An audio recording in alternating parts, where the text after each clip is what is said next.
பறையடிக்க வல்வினை துடி துடிக்க புட்டு வைத்த துட்டக்காளி பொங்கி பொங்கி வாராடா.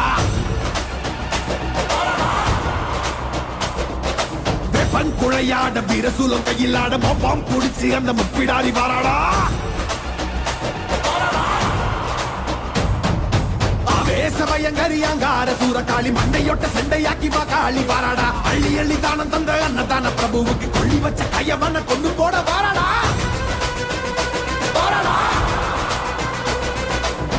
உள்ள கொண்ட அந்த விண்டன செதறடிச்ச கள்ளமான கொண்டவ கதை முடிக்க வாராடா. உருக்கி கொடையளிச்ச புத்தமன் உயிர் எடுத்த பாதக இடுப்போடைக்க பத்திரகாளி வாராடா. இரமணம் படிச்ச ஏழுகளின் அவன கோரமாக கொன்னவன கொதறிட வாராடா. அந்த குணம் படிச்ச சத்தியவன் வாழ்வழிச்ச ஈன பிறவி மேல இடி பாய்ச்ச வாராடா.